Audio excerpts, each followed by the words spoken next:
Hello friends, good morning. कैसे हैं आप सभी लोग? आशा करते हैं आप सभी अच्छे होंगे और मैं भी बढ़िया हूँ। तो आज डेट है 24 अक्टूबर और डे है ट्यूसडे। तो आज है विजयदशमी। तो सबसे पहले मेरे और मेरे परिवार की तरफ से आप सभी को विजयदशमी की ढेर सारी शुभकामनाएं। तो यहाँ पे अभी आज मैं आपके सामने इवनिंग रूटीन शेयर करूँगी। तो यहाँ पे बज रहे थे दिन के 3। तो यहाँ पे मैं जो कपड़े सिले हुए थे मैंने वो उन पे तुरपाई करूँगी अभी। तो वही यहाँ पे तुरपाई कर रही थी। तो 3-4 सूट थे जो मैंने सिले हुए थे, इकट्ठे सिल के रख लिए थे। मैंने सोचा बाद में तुरपाई कर दूँगी, क्योंकि सूट ये बहुत दूर जाने थे। तो हमारी यूनिट जहाँ पे है वहाँ से दीदी लोगों ने भेजे थे। तो 2 लोगों के ये सूट थे, 3 लोगों के। तो उसके बाद में मैं इनको तैयार कर दूँगी, क्योंकि भैया एक छुट्टी आ रखे हैं तो उनको पहुँचाने में आसानी हो जाएगी। तो इसलिए हम इनको तैयार करके रख देंगे और उनको दे देंगे तो ये पहुँचा देंगे। फिर उसके बाद में हमने सूट पे तुरपाई कर ली थी।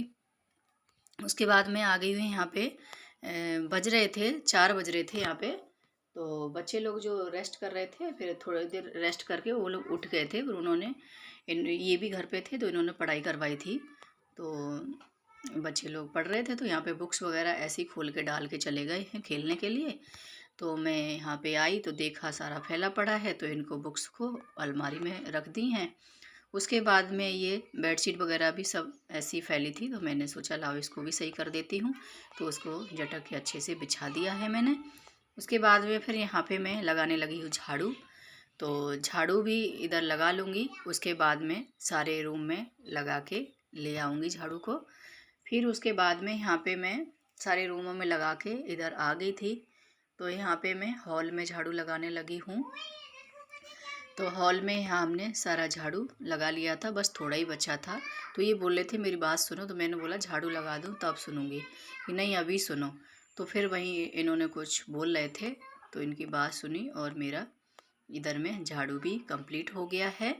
तो मैंने झाड़ू लगा दिया है। उसके बाद में मैं आ गई हूँ थोड़ा है फेस वॉश वगैरह करके और हाथ पैर धुल के आ गई हूँ। तो अभी करनी थी पूजा, तो मैंने बोला लाओ थोड़ा फेस वॉश भी कर लेती हूँ और यहाँ पे थोड़ा क्रीम वगैरह लगा के और बाल कंघी कर लेती हूँ, क्योंकि सुस्ती जैसी लगती है ना। अगर आप ऐसे फेस वॉश वगैरह करके अपनी कंघी अंघी कर लो, थोड़ा अच्छा फील होता है, फ्रेश फ्रेश लगेगा आपको, अच्छे से सुस्ती नहीं आती है, फिर अच्छा फील होता है। तो यहाँ पे मैं पूजा करने के लिए आ गई थी। तो देखिए आज पता नहीं कैसा ही हस्बैंड ने हमारे कैमरा सेट किया था, तो कैसा आया है टेढ़ा टेढ़ा सा। तो यहाँ पे हम लोगों ने पूजा कर ली है।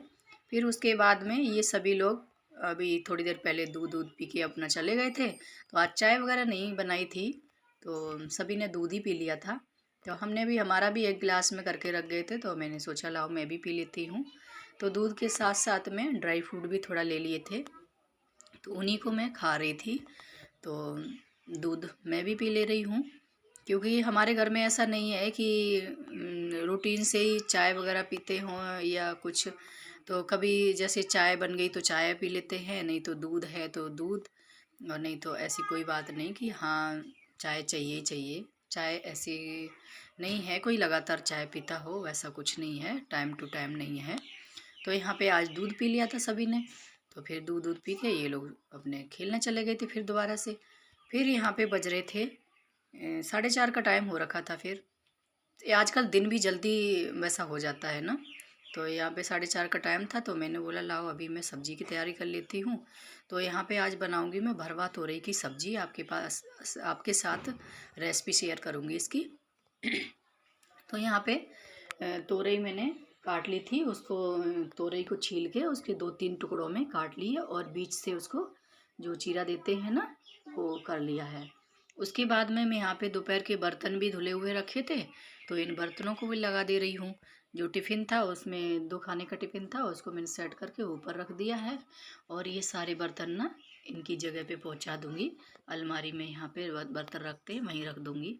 तो हमने सारे बर्तन रख दिए थे। फिर उसके बाद में ये तोरई हमने काट के रख ली थी, इनके लिए मसाला तैयार कर रही थी। तो यहाँ पे मैंने बड़े बड़े 2 प्याज ले लिए हैं और 3-4 हरी मिर्च ली थी और अदरक ली थी थोड़ी सी, और यहाँ पे ले ली थी 7-8 लहसुन की कलियाँ। तो इनके सारों को हम क्या करेंगे, इसको मिक्सी जार में पीस देंगे। तो इनको हम पीस लेंगे। फिर उसके बाद में पीस के फिर इसमें क्या करेंगे, हम मसाला मिलाएंगे। तो यहाँ पे देखिए हमारा जो मसाला था वो हमने पीस लिया है, इसका पेस्ट बना लिया है। इसमें टमाटर नहीं डालेंगे, बस इतना ही मसाला डालेंगे। तो इसका हमने पेस्ट बना लिया है। तो यहाँ पे हमारा पेस्ट बन चुका है। इसमें हमने कटोरी में कर लिया है। इसमें डाल दिया हमने सौंफ पिसी हुई, सरसों पिसी हुई, और डाला है इसमें हल्दी और धनिया पाउडर, और डाला है लाल मिर्ची पाउडर, और नमक डाला है। फिर इसको हम सारे को मिक्स कर देंगे। अच्छे से इसको मिक्स करके फिर हम ये तोरई जो हमने कट करके रखी थी, देखिए हमने छोटे छोटे पीसों में ना इसको कट करके रखी थी। जैसे एक तोरई है तो उसके 3-4 टुकड़े में काट लेना है, फिर इसको बीच से चीरा लगा देना है। तो उसमें देखिए इस तरह से हम इसको मसाला भरेंगे। तो इसमें सारी तोरई में इसी तरह से हम मसाला भर लेंगे। तो सच में बहुत ही टेस्टी लगती हैं ऐसे बनाने से। तो ये मसाला जो बच गया था इसी में हम रख लेंगे। उसके बाद में हम यहाँ पे क्या करेंगे, देखिए हमारी सारी ऐसे करके हमने फिल करके रख दी हैं। उसके बाद हम यहाँ पे एक कढ़ाई रख लेंगे। तो कढ़ाई में हम सरसों का ऑयल डाला है, आप किसी भी ऑयल में बना सकते हैं। तो हमने यहाँ पे सरसों के तेल में यहाँ पे जीरा डाला हुआ है उसमें तड़का लगाने के लिए, और कोई भी मसाला नहीं डाला। तो जीरा से तड़का दे दिया है, तोरई डाल दी है। तो इतने चलाते रहना है, फिर लास्ट में देखिए इनका कलर चेंज हो जाएगा। तो यहाँ पे देखिए मसाला भूनते भूनते साथ में इनका मसाला भी भुनता जाता और कलर चेंज हो गया है। तो इसमें हमने ये हमारी पक चुकी थी। तो इसमें हमने पानी लगा दिया है, जैसा आप ग्रेवी चाहो वैसा डाल सकते हो। फिर इसको हम ढक के रख देंगे, क्योंकि हमारे घर में ग्रेवी वाली खाते हैं, ज़्यादा अच्छी पसंद करते हैं। फिर यहाँ पे हम चटनी की तैयारी करने लगे हैं। तो हमने चटनी बनाई है, ये सिंपल चटनी है। थोड़े पता नहीं कौन से पत्ते थे, ये हमारे हस्बैंड लेके आए थे वो पत्ते, और टमाटर, प्याज, हरी मिर्च, लहसुन, अदरक के चटनी बनाई थी। उसके बाद में देखिए हमारी ये तोरई की सब्जी भी देखिए तैयार हो चुकी है, कितनी अच्छी लग रही देखने में भी। सब्जी हमने बना के रख दी थी। फिर ये बच्चे घर पे आ गए थे तो मैंने इसको बिठाया हुआ था। तो मैं देख रही थी पढ़ाई कर रहा है कि नहीं, तो देखा जाके वहाँ पे सवाल दिए थे इसको, तो सवाल कर रहा था। तो वही मैं बता रही थी। तो ये बैठ नहीं रहा था सही से। मैंने बोला देखिए कैमरा सामने लगा हुआ, सही से बैठता, तो कैमरा को देख के ही सही से बैठ जाता, इसलिए मेरे को हंसी आ रही थी। उसके बाद में फिर बच्चे बोलने लगे मम्मा भूख लगी है। देखिए दोनों तरफ से दोनों आ गए हैं। अगर इनको ये सब्जी बनती है ना तो भूख नहीं भी हो फिर भी लग जाती है इनको भूख। कोई सी और भी सब्जी बनाओ ना तो ये अच्छे से नहीं खाते हैं। तो बोलो ना इनको 20 बार बुलाओ बेटा खा लो, नहीं नहीं अभी नहीं खाएंगे। अगर ये सब्जी बन गई तो इनको बहुत जल्दी भूख लगती है।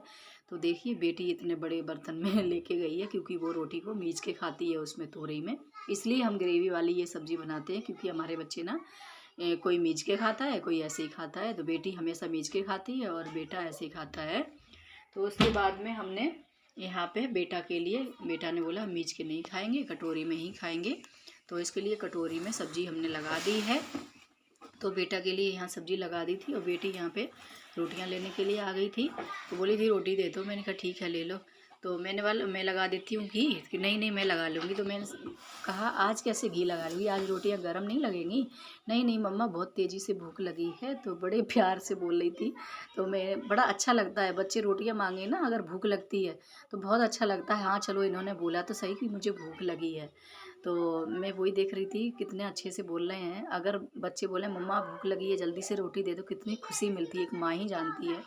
बहुत खुशी मिलती है कि हमारे बच्चे ने चलो खाना मांगा है, नहीं तो बोलते ही नहीं कि भूख लगी है। तो यहाँ पे मैंने बेटा के लिए भी रोटी सेक के दे दी है, उनके पापा भी उधर में बैठे हुए हैं खाने के लिए। तो हस्बैंड और बच्चे सभी को मैंने खाना दे दिया था, सभी ने खा लिया था। फिर बाद में मैंने भी खा लिया था। फिर यहाँ पे मैं बर्तन धुलाने के लिए आ गई थी। तो देखा तो यहाँ पे चने भिगो के रख दे रही हूँ। तो चने भी सुबह खाने के लिए हो जाते हैं ना, तो कभी कभार भिगा देती हूँ मैं, डेली तो नहीं। तो चने भिगा के रख दिए। फिर यहाँ पे मैंने जो कढ़ाई में सब्जी वगैरह रखी थी वो खाली करके मैंने फ्रिज में रख दी है, थोड़ी बहुत बची थी तो, नहीं तो सारी ख़त्म हो गई थी, थोड़ी सी बची थी। फिर यहाँ पे मैं गैस स्टैंड वगैरह सब साफ़ करने आ गई हूँ। तो गैस मैंने साफ़ कर ली है। उस पर क्या किया, विम लगा के स्टील ब्रश से अच्छे से रगड़ दिया है, क्योंकि चिकनापन हो जाता है। जो मैंने कन्या पूजन किया था उस दिन मैंने करी तो थी साफ़, लेकिन अच्छे से नहीं हुई थी। थोड़ा मैंने कहा आज और अच्छे से कर देती हूँ। तो यहाँ पे साबुन लगा के और अच्छे से चारों तरफ से साफ़ कर दिया है। तो देखिए अच्छे से मैंने रगड़ दिया है। फिर क्या किया, सूखा जो गीला कपड़ा किया उसको अच्छे से पानी को निचोड़ दिया है। उसके बाद में मैंने यहाँ पे उसको अच्छे से पोंछ दिया है। तो देखिए एकदम क्लीन हो गई है। वैसे भी किचन तो अच्छी साफ़ सुथरी अच्छी लगती है। फिर मैंने दोबारा से फिर कपड़े को धुला के फिर उसको निचोड़ के फिर अच्छे से फिर सूखे कपड़े से अच्छे से साफ़ कर दी है। तो पूरी हमारी गैस और इसका जो स्लिप वगैरह थी वो अच्छे से पोंछ दी है मैंने। फिर उसके बाद में यहाँ पे मैं इंडक्शन था जो उसको भी साफ़ करूँगी, क्योंकि वो वहाँ पे सब्ज़ी बनाई थी पूरे तेल के छींटे वगैरह हो जाते हैं। तो यहाँ पे मैं इंडक्शन को भी अच्छे से साफ़ कर ले रही हूँ। तो साथ ही साथ में साफ़ कर लो, रात को ही क्लीन कर दो ना तो बहुत अच्छा लगता है सुबह में। तो मैंने यहाँ पे इंडक्शन भी साफ़ कर लिया था। उसके बाद मैं यहाँ बर्तन धुलाने के लिए आ गई थी। तो बर्तन में सबसे पहले मैं धुलाती हूँ बड़े बर्तन, क्योंकि यहाँ पे सिंक होता है ना जो भर जाता है, इसलिए पहले बड़े बर्तन धुला ले रही हूँ। तो पहले मैंने कढ़ाई धुला के रख दी है, तवा धुला के रख दिया है। उसके बाद मैं सारे बर्तन धुला देती हूँ। तो यहाँ पे आज का मेरा ये इवनिंग रूटीन था, सिंपल था। तो आप लोगों को कैसा लगा कमेंट करके ज़रूर बताइए और लाइक शेयर कीजिए। प्लीज़ जो न्यू जुड़े हैं मेरे चैनल पर वो प्लीज़ प्लीज़ सब्सक्राइब कर लीजिए। तो मिलती हूँ नेक्स्ट वीडियो में, तब तक के लिए बाय बाय।